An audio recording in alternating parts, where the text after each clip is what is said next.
Muy buenas tardes, amigos del grupo Instrucción Teológica. Soy el pastor Salomón de la Cruz, aquí dándole seguimiento a la exposición de mi libro que se llama Las bendiciones financieras de los patriarcas para la iglesia de hoy. Es un libro que está diseñado para llevar a efecto programas de mayordomía en la iglesia local. Puede ser una campaña de mayordomía financiera, sea esta también una semana de mayordomía o una actividad en la que la comisión de la iglesia de finanzas de la iglesia, integrada por el tesorero general y todos los tesoreros, se organizan para poder enseñar el tema de la generosidad y la dadivosidad a los creyentes. Este libro es muy práctico porque recuerden que es una serie de 3, que el propósito también hacer uno sobre la mayordomía financiera en el tiempo de la ley y luego la mayordomía financiera en el Nuevo Testamento. Pero esta habla del periodo patriarcal y presenta varias secciones. Una sección de preguntas y respuestas, preguntas generales sobre el diezmo y la ofrenda, que es el que vamos a ver hoy. Hemos hablado luego la segunda sección, que es bosquejos sobre la vida de los patriarcas y el aspecto financiero. Después tenemos también la sección que se llama notas adicionales, que son las herramientas de todo el curso que se utilizan para poder compartir. También hay una sección de ejercicios, que son diversos tipos de ejercicios que se pueden llevar a efecto como dinámicas durante la semana, al igual que en la semana se pueden hacer dramatizaciones y otras más. Pero hay una última sección que involucra cantos, coros de mayordomía de diversos autores y diversos estilos. En esta ocasión vamos con la sección de preguntas y respuestas, que lo hemos hecho en forma de catecismo precisamente para poder entender este aspecto, incluso con elementos que tienen que ver con preguntas prácticas que uno tiene. La pregunta número 1 dice, por ejemplo, si somos ricos, ¿tendríamos mayores dificultades para llegar a amar a Dios que si fuéramos pobres? La respuesta es que no, porque una persona rica tiene la tentación de negar a Dios, pero una persona pobre también tiene la tentación de blasfemarlo. Dice Proverbios 38:9, dice el proverbista, no me hagas demasiado rico ni demasiado pobre. Eso lo podemos encontrar. 2, si encontramos una mercancía, por ejemplo, producto o un artículo o crédito barato que sea excepcional, lo compraremos aunque requiera que se consiga un segundo empleo. Lo ideal es que no, porque Dios nos instruye de otra manera. O sea, Él no nos lleva a que nosotros nos endeudemos, a que nosotros vivamos una vida presionada, sino que aprendamos a vivir por fe. Y esto es algo importante porque va a requerir precisamente una dependencia en Dios y reorganizar nuestras prioridades de vida. 3, si después de haber trabajado arduamente y con éxito nuestro patrón rehúsa el pagarnos lo suficiente para que podamos cumplir con nuestras responsabilidades, ¿deberíamos de buscar un nuevo empleo? La respuesta es que sí, porque el obrero, dice la Biblia, y en Lucas 17 el Señor Jesucristo mismo lo reafirma, es digno de su salario. Entonces esto es algo muy importante, que tú no puedes permitir la injusticia ni sobre otros ni sobre ti. 4, si algún cristiano materialmente pobre necesita dinero para comida y vestido, la pregunta es, ¿debo prestarle? Y la respuesta es que no. ¿Por qué? Porque Dios quiere, dice Proverbios 19:17, a Jehová presta, el que da al pobre. Esto significa que Dios quiere que le demos al pobre. Si tú le prestas, lo estás endeudando. El ideal no es endeudarlo, el ideal es darle, porque cuando tú le prestas, aparte de que tú agarras una responsabilidad de cobrarle, no está haciendo lo que la escritura dice. Si es para que comas, si es para que vistas, dale hasta donde estén tus posibilidades, y esa va a ser tu responsabilidad. Eh, Creo que hay que pensar muy bien el tema de los préstamos. 5, si nuestros impuestos son usados para propósitos inmorales, ¿deberíamos rechazar pagarlos entonces? nuestros impuestos. Ese es el otro lado de la moneda. Ahí no debíamos de rechazarlos. Dios nos ordena que paguemos todos nuestros impuestos, y de hecho Cristo mismo, con su ejemplo, pagó su impuesto a un gobierno que finalmente le condenó a muerte. De hecho, Romanos 13:7 nos habla de las instituciones y del gobierno que Dios ha establecido, para que no se caiga en una anarquía. Viene una pregunta sexta. ¿Qué es el diezmo? Miren, primero, el diezmo es la primera décima parte de nuestro ingreso. Lo voy a volver a repetir. Diezmo es la primera décima parte de nuestro ingreso. Puedes dividir en 10 partes tu ingreso, y la primera parte de esa décima es el diezmo.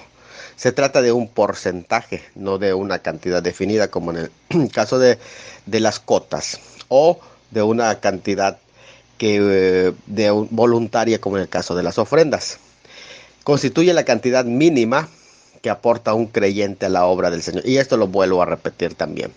Constituye la cantidad mínima que un creyente aporta a la obra de Dios. Es que lo mínimo que uno aporta en la obra de Dios como creyente es la décima parte, pero no estamos hablando desde la perspectiva legalista, sino simplemente como un valor para evaluar cuánto estamos dando a Dios.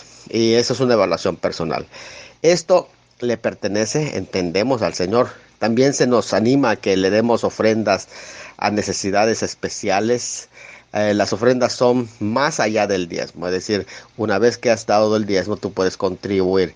En el Nuevo Testamento, el diezmo y la ofrenda son combinados en las instrucciones que nos dan, conforme nos prospera el Señor, según de Corintios 9:6-8, que es un estudio que hay que hacer sobre la ofrenda y el dar, la generosidad, que es dar en la obra de Dios, la dadivosidad, dar en la obra de Dios, y la generosidad, dar también a los que trabajan en la obra de Dios.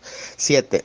Es el diezmo parte de la ley que hoy en día no es aplicable a nosotros. Decimos que no porque hemos visto que aquí se ha dado antes de la ley. El diezmo se estableció entonces antes que se le diera a Moisés la ley. Desde Génesis 14:20 lo encontramos, incluso en la vida de una persona que no era tan íntegra como Jacob, el mismo diezmó, y esto creo que nos proporciona un ejemplo fuerte. Cristo lo afirmó en el Nuevo Testamento, en Mateo 23:23, cuando él dice: ustedes diezman la menta y en el no está diciendo que no lo hagan. Dice, esto hay que hacer sin dejar de hacer lo otro. Entonces es interesante esa expresión del Señor Jesucristo. Vamos pues a ver el número 8. ¿Cuál es el verdadero propósito del diezmo? El diezmo en realidad sirve con un propósito práctico, que es el apoyo al ministerio de la congregación. En ese sentido, los ministerios de la congregación tienen varias facetas, pero cada iglesia local definirá de acuerdo a sus necesidades, de acuerdo a su administración, cuál es la forma en que deben de utilizarlo, en donde requieren más apoyo los ministerios. Sin embargo, el propósito fundamental del diezmo es aprender a reverenciar al Señor.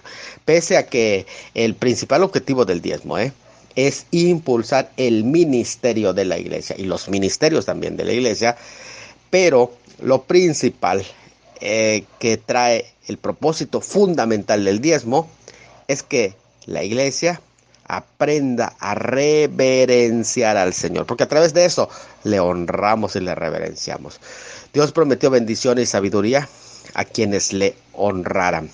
Por eso dice Deuteronomio 14:22-23: diezmarás fielmente todo el producto de tu sementera y lo que rinde tu campo cada año, el diezmo de tu grano, de tu mosto, de tu aceite, de tus primogénitos, de tus vacas y tus ovejas, para que aprendas a temer siempre al Señor tu Dios. Sé que es una porción de la ley, pero aún esa expresión que dice para que aprendas a temer al Señor tu Dios, define en realidad el propósito del diezmo. 9. ¿En dónde se entrega el diezmo? El diezmo de dinero se entrega a la congregación local en general. El Señor ha establecido que sean sus siervos, los hombres mortales, porque así lo expresa la palabra, quienes reciban en la tierra los diezmos. Hebreos 7:8. Su pastor es su cobertura en ese sentido. Con respecto a la autoridad espiritual, solo tiene el derecho de participar de esta bendición Posiblemente tengan otros usos en la iglesia local, como hemos comentado. Pero Dios ha designado a la congregación para que dé a conocer las buenas noticias a los no creyentes. Y además el cuidado de las viudas, las necesitadas, distribuir para las necesidades de los verdaderos creyentes, ministrar a los enfermos, a dar a los pobres y a enseñar a que tomen cuidado de sí las familias. Esto también es importante. Si el cristianismo falla en llevar a cabo todas estas actividades que he mencionado, los otros lo harán. Pero la congregación perderá su efectividad y el mundo va a despreciar grandemente. Si la sal perdiera su sabor, no sirve sino para ser pisoteada y echada afuera.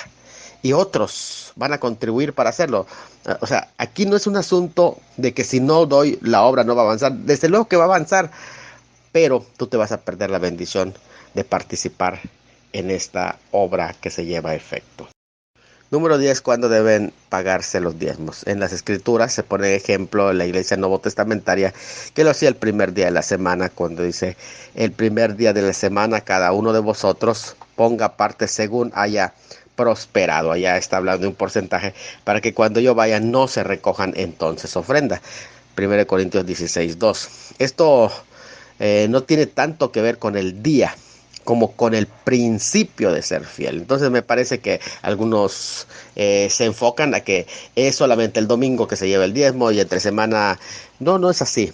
Lo importante aquí no es el día. Lo importante aquí es un principio de fidelidad que se menciona en ese pasaje de 1 Corintios 16:2. 11. ¿Incluye más que dinero el diezmo? Que es una pregunta muy importante. Lo tendremos que explicar cuando definamos lo que significa dinero más adelante. Pero por ahorita basta decir que sí incluye más que dinero. Tenemos que darle a Dios las primicias de todo lo que Él nos da. Cristo alaba a aquellos que diezmaban de su cosecha. Al mismo tiempo les advertía que no pasaran por alto cosas tan importantes como la justicia y el amor, dice Lucas 11:42. O sea que tiene que ir junto. Esto quiere decir que debemos diezmarle a Dios nuestros primeros frutos del tiempo, que también es importante. El primer día de la semana dice, y la primera porción de cada día. Así que el tiempo le pertenece a Él. Honra al Señor con tus bienes. Interesante esto, porque podemos honrarle con nuestro tiempo, con nuestro talento, con nuestros bienes, con la primicia de todos tus frutos. Dice Proverbios 3:9-10, entonces tus graneros llenarán de abundancia y tus lagares rebosarán de mosto. Pregunta número 12. Si una persona está endeudada, ¿debe diezmar? Creo que sí. En el caso personal, vuelvo a reiterar, aunque muchas de las decisiones van a ser cuestiones de decisiones personales, pero en general mi consejo es que sí. Muchas veces la deuda indica que no se está diezmando y que puede ser una forma en la que aprendamos a disciplinar nuestra vida para Dios. De hecho, disciplina tiene que ver con discipulado. Debería ser una motivación para iniciar el diezmar con el fin de permitirle a Dios que demuestre su poder para obtener libertad financiera en todas las áreas de nuestra vida. Y de una manera práctica, se debería hacer arreglos especiales con los acreedores para que ellos continúen recibiendo algo de dinero y con la promesa de recibir más conforme se aumentan los ingresos, según Mateo 6:33, y podamos salir de deudas, que eso es lo principal. Empiece usted a salir de deuda desde este momento. 13. ¿Debería diezmar el esposo si se opone la esposa? Sí lo debería hacer. Sin embargo, la objeción de ella para que no diezme debería ser una señal de que sus necesidades tal vez de ella no están siendo cumplidas, ya sea en lo material o en lo espiritual, y que aquí es donde necesita también poner el otro aspecto de su responsabilidad. Tanto el esposo como la esposa. El esposo debería investigar la verdadera razón por la que ella no quiere que él diezme. Porque si el marido ha sido negligente en algunas necesidades materiales, pues que empieza a cumplir con ella. Debería compartir con su esposa las amonestaciones que hace Dios con respecto al diezmo. Dios responsabiliza al esposo que se le enseñe a la esposa la palabra de Efesios 6:22. Pero viene otra pregunta también, que es, ¿debe diezmar la esposa si el esposo no quiere? Creo que en esta porción es un poco delicado. Son casos particulares en el que, por ejemplo, en el caso de las ganancias que la esposa hace, pues ella tiene decisión. Pero cuando es una ganancia que es compartida, parece que es no. Cuando se trata del dinero que él está aportando. La decisión espiritual de la esposa, aparte de su salvación, está bajo la responsabilidad del esposo. Incluso las consecuencias que trae el no hacerlo recaen directamente sobre su esposo. Con todo, esto no quiere decir que la esposa no pueda dar lo equivalente del diezmo con permiso de su esposo. Hacer cosas para vender, preparar comida para quien lo necesite, son ejemplo que de otras formas en las que puede contribuir en la obra de Dios, no netamente el aspecto financiero o económico, pero hay otras formas de servicio que también tienen valor. Hechos 9:36 al 43 nos presenta el ejemplo de lo que hacía Dorcas. 15. Que si no es diezmado por algunos años, meses o semanas, bueno, cada cristiano tendrá que hacer sus propias decisiones en cuanto al pago de sus diezmos atrasados o al estar al corriente con pagos atrasados de los diezmos. Que el de los diezmos nos da ante Dios una conciencia clara de que se está libre de robarle a Dios, como lo expresa incluso en el tiempo de la ley de Malaquías 3:8. Dios quiere, y yo comento esto porque Malaquías 3:8 en realidad no se aplica al Nuevo Testamento como tal, sino que es una prescripción del periodo de la ley. Sin embargo, hay principios que sí se aplican. Dios quiere que seamos dadores alegres. Él promete que entre más le damos, más nos dará. Así que el que siembra abundantemente, dice 2 Corintios 9:6, abundantemente también segará. Esto no es un negocio sucio con Dios, simplemente es un principio de la ley de la siembra y la cosecha. 16. ¿Debería una persona diezmar de un regalo designado para una causa definida? Cuando, por ejemplo, el regalo o la donación tiene una causa definida, el diezmo no es necesario. ¿Por qué? Porque la persona que recibe un regalo que ha sido designado acepta la confianza que le ha depositado al dinero u obsequio designado. El que recibe deberá reportar a quien da que se hizo uso correcto del regalo. Sin embargo, esto no quiere decir que el que recibe no puede expresar su gratitud al Señor por las provisiones no esperadas, simplemente que no está obligado tampoco a hacerla. 17. ¿Qué deberías de diezmar de los ingresos o de la ganancia total? ¿Cuál es? ¿De los ingresos o de la ganancia total? Aquí es importante entender esto, sobre todo los que son empresarios. Hay que diezmar de la ganancia total. Si un constructor gana, por ejemplo, 100 millones en construcción y lo vende por 150 millones, diezmará de la ganancia total de los 50 millones, no los 150 millones. Esto es consistente con lo que se ordena en Proverbios 3:9. Se determina tu fruto antes de las deducciones de impuestos y otros, puesto que hay que darle a él de los primeros frutos de todo. No de la venta total, dijimos, sino de la ganancia total. 18. ¿Deberíamos diezmar de una herencia que se ganó por medio de ventas ilícitas? No. Dios no quiere que se le obsequien cosas que han hecho daño, por ejemplo, drogas, cigarros, licor, pornografía, que podríamos decir que se trata de una especie de lavado de dinero. Sería sabio que también la rechazáramos de nuestro uso.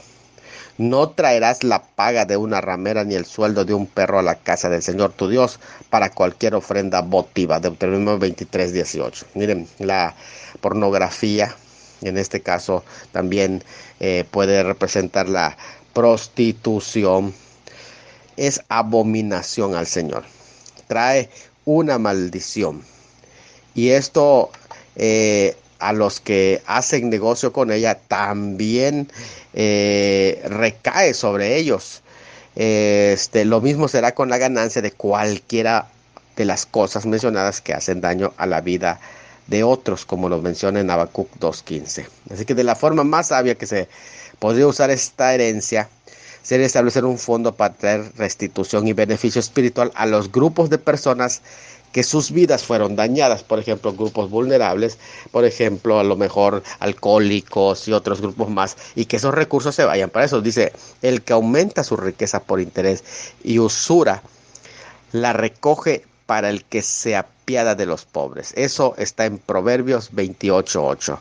Entonces, este versículo es interesante porque nos dice exactamente cómo se puede usar los recursos que vienen de grupos que a lo mejor son recursos que vinieron mal habidos, sí, pero que alguna persona tomó y dijo, ¿sabes qué? Voy a dejar esta donación en la iglesia y se fue. Bueno, entonces esos recursos que se use, como dice Proverbios 28:8, el que aumenta su riqueza por interés y usura, la recoge para el que se apiada de los pobres. Entonces, ese es interesante de cómo se puede utilizar para beneficiar a aquellos grupos que han sido lastimados con esas prácticas, ¿verdad? A lo mejor un centro de rehabilitación, entre otros. 19.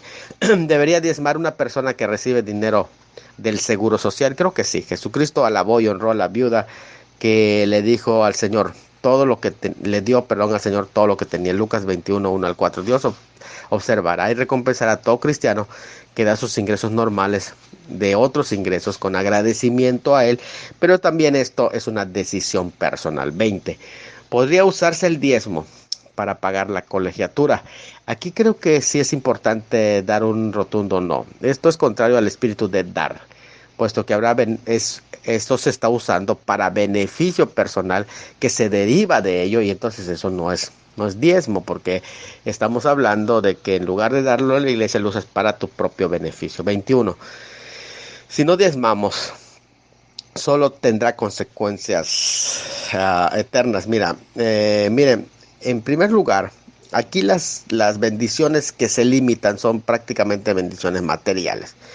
No es que te vas a perder eternamente. Sí, hay consecuencias temporales. Si fallamos en el diezmo y ofrendar, Dios no reprenderá por nosotros al devorador y tendremos pérdidas innecesarias en la vida de las finanzas. Malaquías 3:8-11. Y cuando digo pérdidas innecesarias, es que muchas veces hay consecuencias por las que tú no deberías de pasar, pero que pasas debido a que violas ciertos principios financieros. 22. ¿Se le debería dar dinero a un niño para que aprenda a diezmarme? Vamos a ver. No, no se debería de dar. Darle esto es una mala escuela. Debería darse el dinero para que diezme. No, sino que el niño deberá aprender a sacar sus diezmos de lo que se le da de gastar o de lo que él mismo gana. Un niño que puede ganar dinero se le debería enseñar a diezmar del dinero que gana, no únicamente del dinero que se le da, sino del dinero que gana, porque eso hace que pueda ver la vida con valor. Lo que se enseña en realidad es un sacrificio de fe, ya que eso es lo que Dios prometió honrar en Hebreos 11:6. Cada uno deberá aprender a pagar el diezmo y no se lo deben de pagar. Generalmente se dice, vamos a darle ofrenda a nuestros hijos para que ellos den, pero en realidad ellos tienen que dar sus ofrendas, no nosotros darle a ellos para que den. Miren, si aumentamos 23, el diezmo, ¿nos aumentará Dios nuestras recompensas en las finanzas? No, no es de eso se trata. El diezmo solo es el 10%. Lo que pasa de eso eh, es si pasa de ese porcentaje, prácticamente se trata de una ofrenda. Pero no hay que dar con la expectativa, que eso es lo que hay que quitar de una vez, ¿eh? Y lo que se trató de expresar en todo el curso. No hay que dar con la expectativa de una recompensa material, aunque Dios seguido lo hace, ¿eh?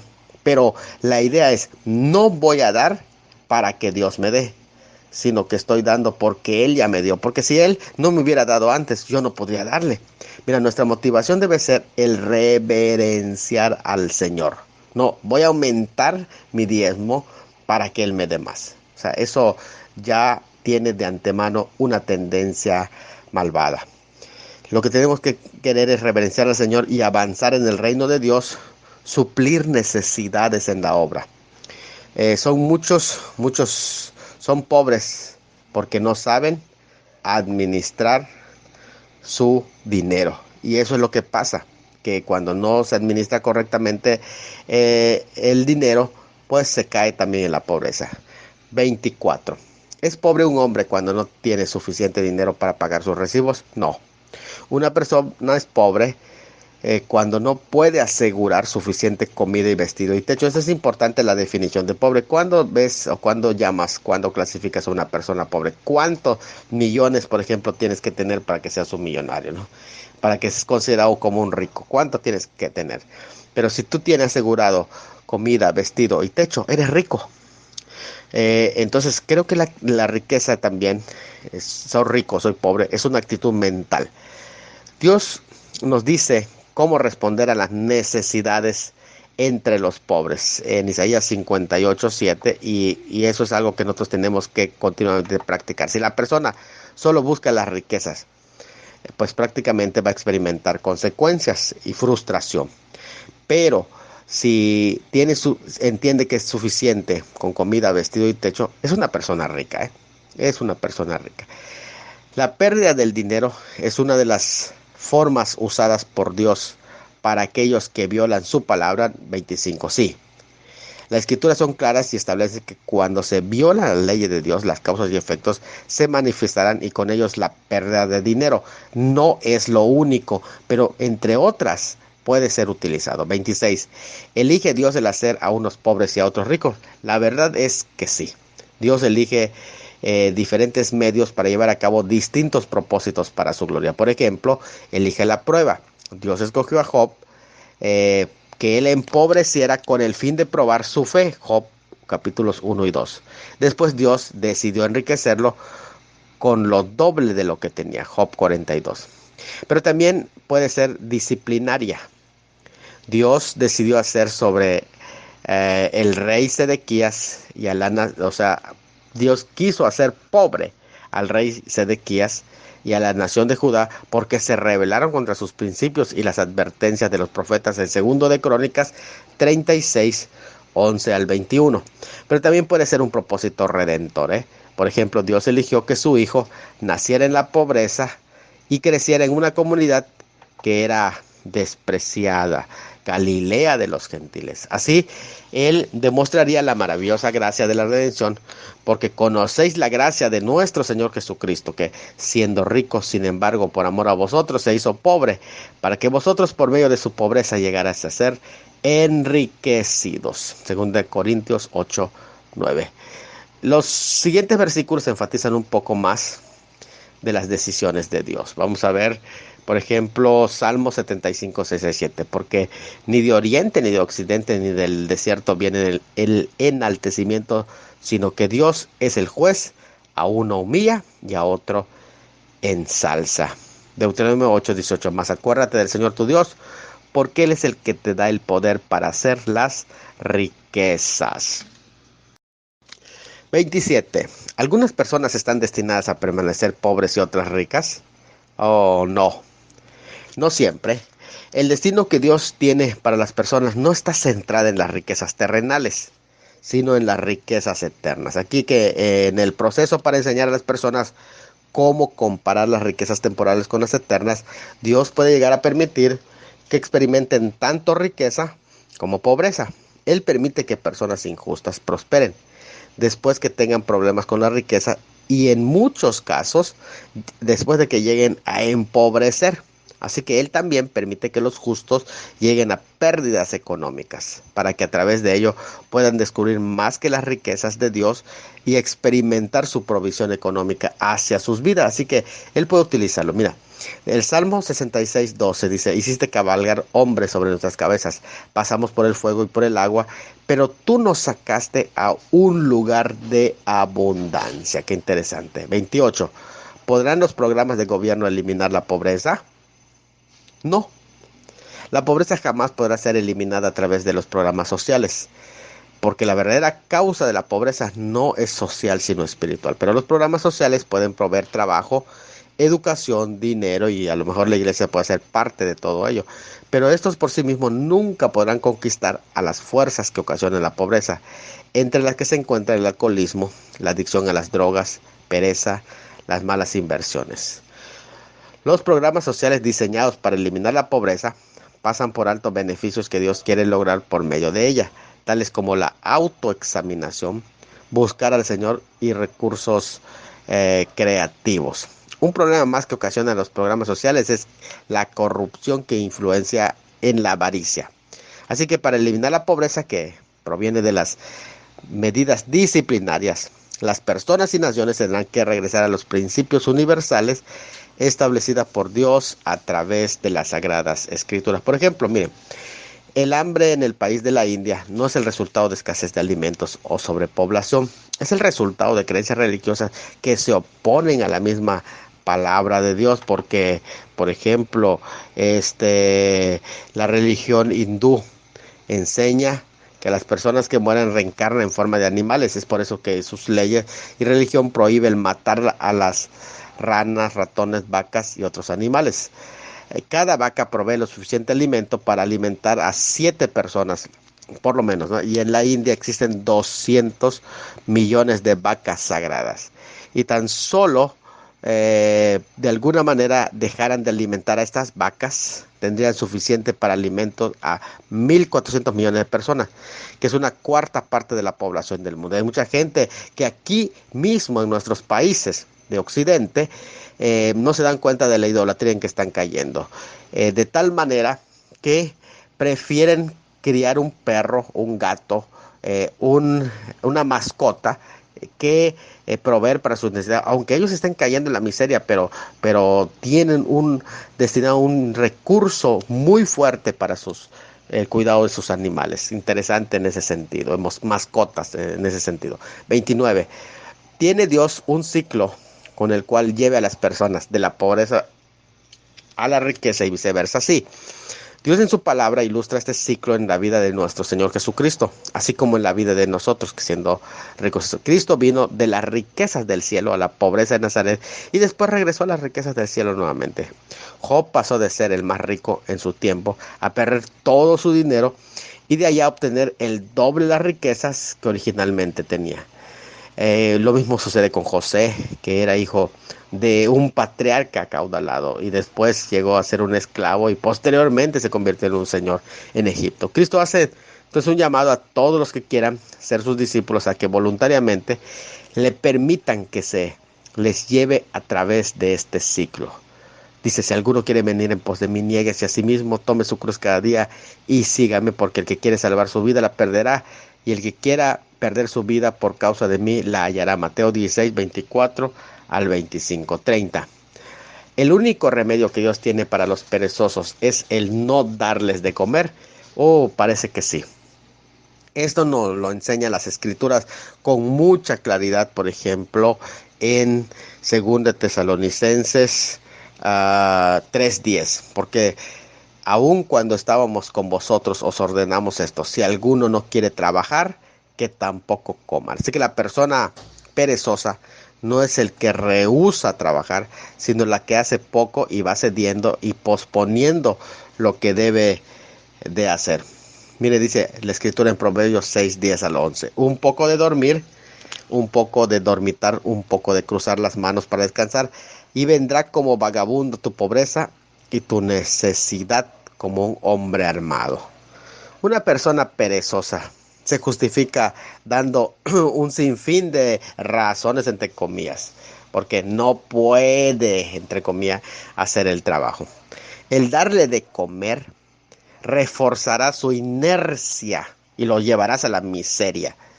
Desde el otoño, el perezoso no hará, pide en la cosecha y no hay nada. Proverbios 24, 31.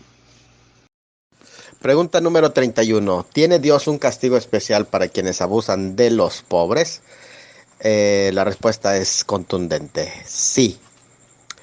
Dios se pone del lado de los pobres y en contra de quienes abusan de ellos. Proverbios 14:31 dice, el que oprime al pobre afrenta a su hacedor. Es decir, que ya tiene una, ahora sí que una pelea contra su hacedor. El que se apiada del pobre presta al Señor y Él lo recompensará por su buena obra. Proverbios 19:17.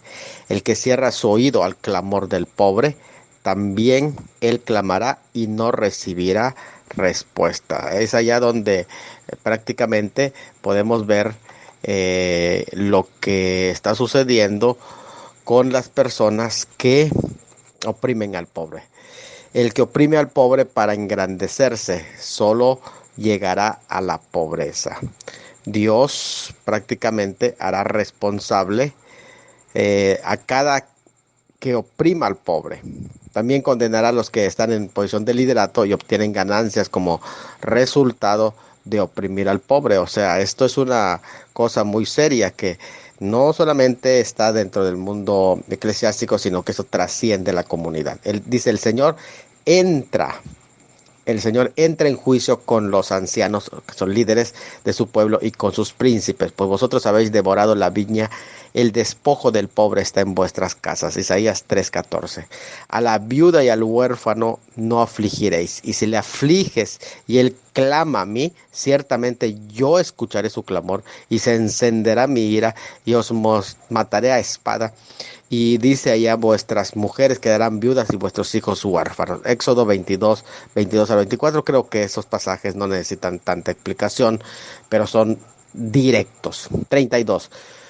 Puso Dios al gobierno para que supla empleo a las personas. No necesariamente. Miren, no es función primordial de un gobierno justo el de proveer empleos para sus ciudadanos. Es posible dependiendo a veces el sistema que ellos manejen, capitalismo tal vez, pero la función primordial que Dios le ha dado al gobierno es la de mantener un sistema de justicia basado en leyes. Los oficiales del gobierno son, como dice 1 Pedro 2:14, como enviados por él para castigar a los malhechores y alabar a los que hacen bien. Bajo la protección de un gobierno justo, sin embargo, las empresas tienen la libertad para cumplir su función de suplir trabajo para empleados y el empleo a los pobres. Ese es el sistema capitalista en realidad. Dios puso leyes para que los pobres trabajaran y obtuvieran sus ingresos y su dignidad. Cuando ciegues la miel de tu tierra, no cegarás hasta los últimos rincones de tu campo, ni espigarás el sobrante de tu mies, tampoco rebuscarás tu viña, ni recogerás el fruto caído de tu viña.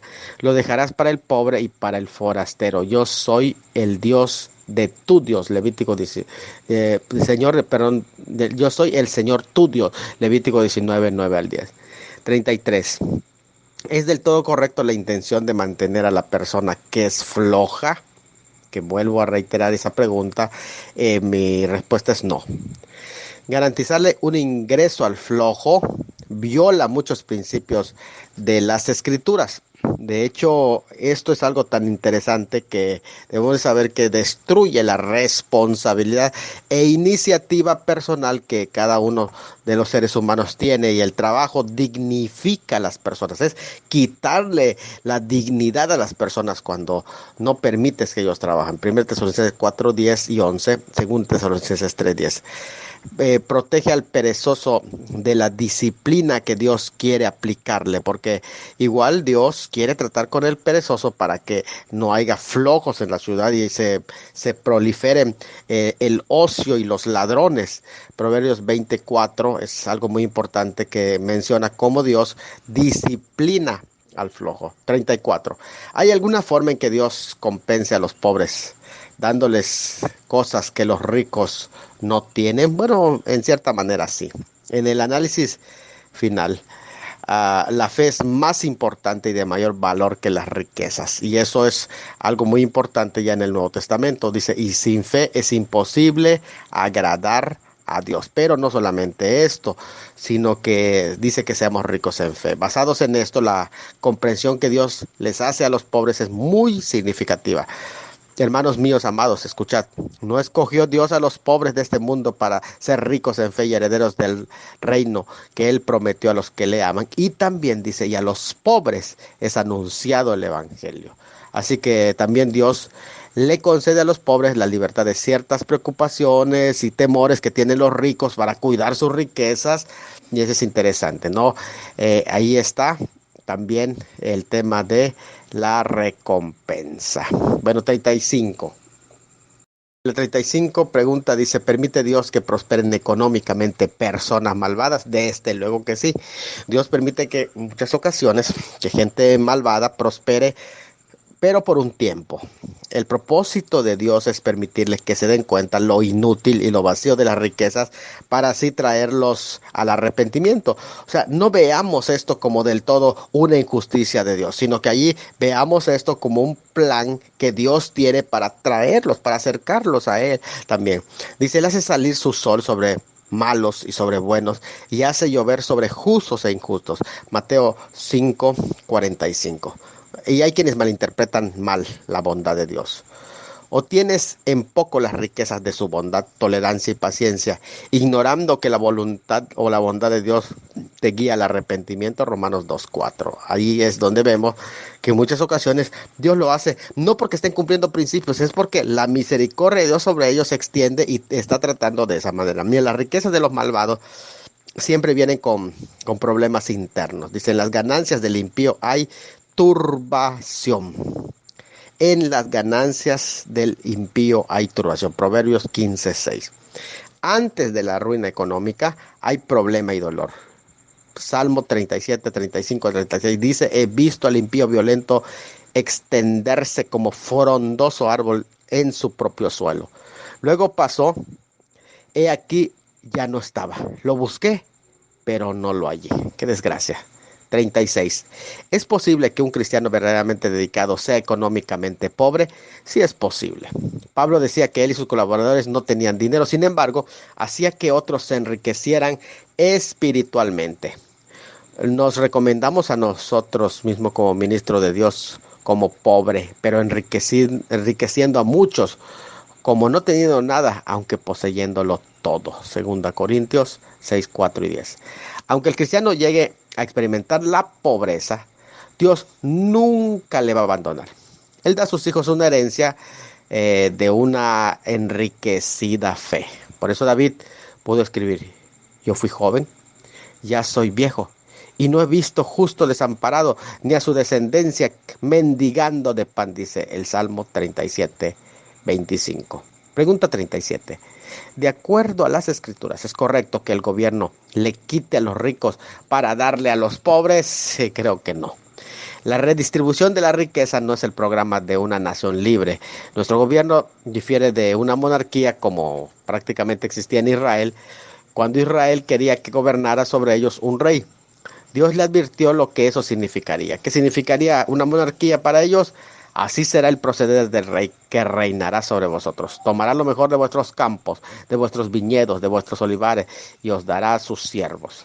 Ese día clamaréis por causa de vuestro rey, a quien escogiste para vosotros, pero el Señor no os responderá ese día. Primero de Samuel 8:11, 8:14 y 8:18. Pregunta 38. ¿Se mide la riqueza por lo que se tiene en dinero o en posesiones? Interesante. No se mide por eso, ¿eh?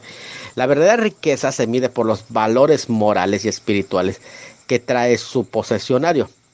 Es decir, de cuánto carácter tienes. Los cristianos de la Odisea, aunque eran ricos, Dios dijo de ellos, dicen, soy rico, me he enriquecido y de nada tengo necesidad.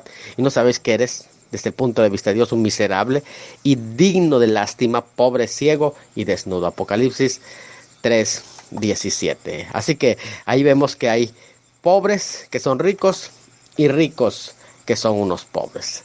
Hay un gran contraste entre lo que es verdaderamente riqueza y riqueza temporal.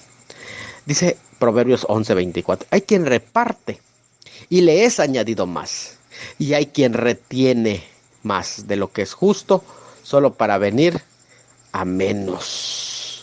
Retiene lo que más de lo que es justo, pero viene a tener menos. Jesús nos dice cómo se mide la riqueza. Estad atentos y libraos de toda forma de avaricia, porque aun cuando alguien tenga abundancia, su vida no consiste en sus bienes. Lucas 12:15. 39. ¿Es la pobreza una condición mental más que una condición de la cartera? Miren, la pobreza es algo muy real para aquellos que la experimentan. Si no fuese real, Dios no le ordenaría a los cristianos que ayudaran a los pobres, ni juzgaría a quienes toman ventaja de ellos. Pero la petición de Agur era: no me des pobreza ni riqueza, no sea que me sacie y te niegue, o que sea menesteroso pobre y robe y profane el nombre de mi Dios. Proverbios 30, 8 al 9.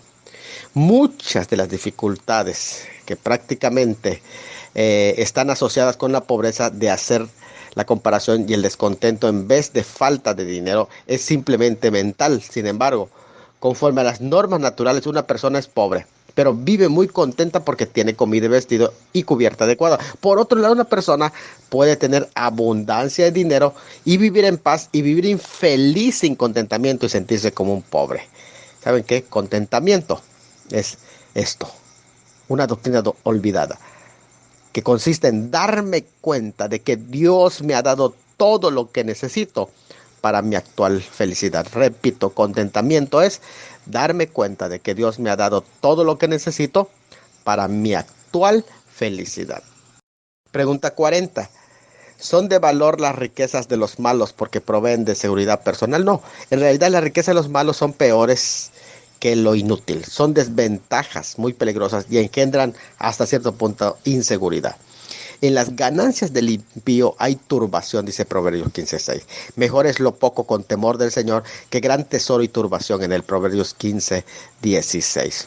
Incluso cuando tú lees prácticamente Eclesiastés. Eclesiastés describe el problema que trae las riquezas de los malvados. Las riquezas de los malvados. Dice: el que ama el dinero y el que ama la abundancia no se saciará de ganancias.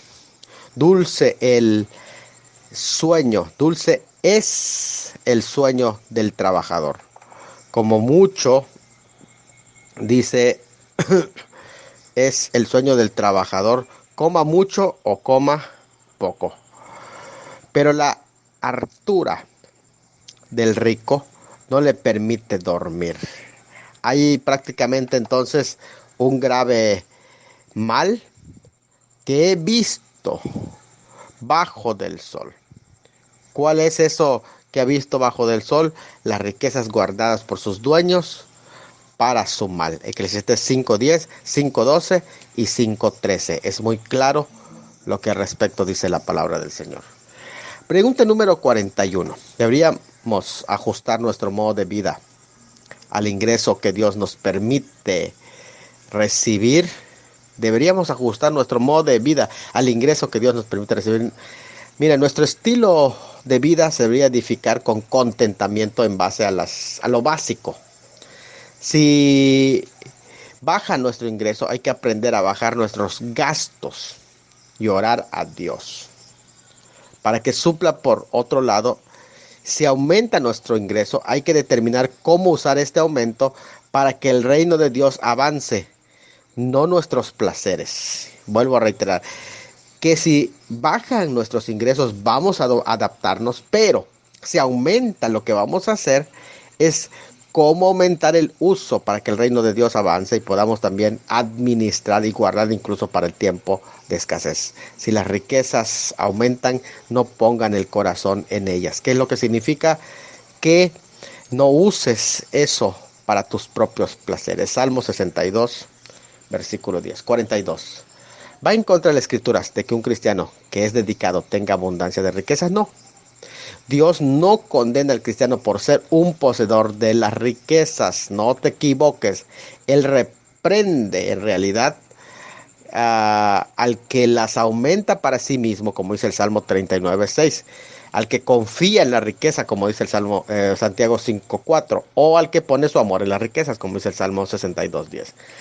Dios lo que nos enseña claramente es que las riquezas de un cristiano dedicado con el resultado de su gracia y las bases para dar. Y Dios puede hacer que toda gracia abunde para vosotros, a fin de que, teniendo lo suficiente en todas las cosas, abundéis para toda buena obra. 2 Corintios 9:8. La pregunta siguiente es importante. Pregunta número 43. ¿Qué tan importante es el tema del dinero y las posesiones en las Escrituras. Miren, hay más de 2350 versículos de la Biblia que mencionan el tema del dinero y las posesiones materiales. Además, luego del amor, el segundo tema más mencionado en el Nuevo Testamento es el recurso financiero. No podemos nosotros darnos el lujo, por así decir, de prescindir de ese tema porque se trate de algo importante para porque se trata de algo importante para nuestra supervivencia. Nosotros tenemos una lucha interna, sí entiendo, pues el dinero compite por el Señor, por el primer lugar, Mateo 6:24. Eso dice, el cristiano tiene que hablar de este asunto, porque la administración de sus finanzas va a mostrar la condición externa de una condición interna. En Lucas 16:10 se habla de las riquezas temporales, las que perecen, las injustas de esta tierra, las riquezas de la tierra. Y esto precisamente va a definir dónde está tu tesoro, ahí está tu corazón. Toda decisión económica que tomamos muestra qué lugar ocupa la palabra de Dios e influye en la intensidad de nuestra relación con Dios. De ahí que Lucas 16:11 se nos va a decir precisamente aquí en este pasaje de la parábola del mayordomo infiel, 16:11. Pues si las riquezas injustas no fuiste fieles, ¿quién os confiará lo verdadero? Está diciendo, en el dinero, en las riquezas temporales, terrenales, no tienes una buena administración, ¿quién te va a confiar los dones que son espirituales? Es interesante. Dios nos habla del dinero porque nos ama y se revela como dueño del dinero. Y hay muchos pasajes, tanto el Salmo 24, el 50, Ageo 2:8, como también Lucas 25:23, que es un pasaje también que nos va a enseñar acerca de que Dios es el dueño. Ya lo hemos estudiado en otras ocasiones, entendiendo que Él como dueño dispone, que Él como dueño, primeramente porque Él nos da, porque Él es el que nos da todos los bienes terrenales y como tal nosotros solamente somos administradores. Y si somos administradores, debemos de entender que todo lo que tenemos es de Él, nada es nuestro, todo es de Dios. Nosotros somos solo administradores. Él es el soberano de toda circunstancia y también no solamente es dueño y soberano de toda circunstancia, sino que es el proveedor de nuestras necesidades. Por lo tanto, no podemos excluir nuestra responsabilidad financiera con Él. Vamos a ir concluyendo, estamos cerca ya de acabar, estamos prácticamente a unas últimas dos preguntas, son 45 y estamos en la 44, porque algunos cristianos están en contra de una campaña de mayordomía financiera. Cuando lo escucharon, ¿cómo voy a hacer una campaña de mayordomía financiera? Mira, muchos están en contra porque les falta conocimiento. No conocen esos 2350 versículos que hablan sobre el tema del recurso financiero. Entonces, ¿por qué razón? Por esa razón es que caen posteriormente en deudas, caen en dolores innecesarios en su administración personal y financiera, y por eso hay un desorden en esa área de su vida que también debe reflejar la soberanía, el señorío de Cristo en esa área. Dos, muchos están en contra porque hay un sentido natural de temor que se hable del dinero, sobre todo que vengan a estafarme, ¿no? Eso es algo muy importante y entonces se les da un sentido natural de temor a esos tipos de temas. Tres, por una falta de visión, porque cuando hay una visión y hay un desafío, algo tenemos que saber, que muchos de esos elementos se van a cumplir a través del recurso financiero, y una iglesia con un potencial en la administración financiera es una iglesia a las puertas de la victoria. Cuatro, por tener una mente poco espiritual. ¿Por qué? Porque el ver al dinero como algo necesariamente malo, el verlo como un elemento pecaminoso, es porque eso refleja lo que hay en nuestro corazón. Pero si ves el dinero como una oportunidad de un recurso que Dios pone en tus manos para que su obra avance, entonces tu mente cambiará de carnal a espiritual. 45. ¿Cuál es el carácter moral del dinero? A ver, ¿el dinero es bueno o es malo? Con esta última pregunta damos por terminado y cerramos todo esta sección de preguntas y respuestas. Mire, el dinero es un medio de intercambio que expresa el valor de los bienes y servicios. De ahí que el dinero, y no estoy hablando precisamente de un billete, sino que el dinero lo que hace es representar el trabajo arduo, el tiempo gastado, el talento usado para tener necesidades y goces de la vida de individuos y familias. Así que el dinero, al no tener voluntad propia o libre albedrío, carece de carácter moral. O sea, no es bueno ni malo. El único ser moral es el hombre y es el que puede ser bueno o malo. Cuando dice la raíz de todos los males es el amor al dinero, no es el dinero, sino el amor al dinero. Entonces, lo bueno o lo malo radica en el uso de la administración del dinero. Pero el dinero no es bueno ni malo, carece de moralidad.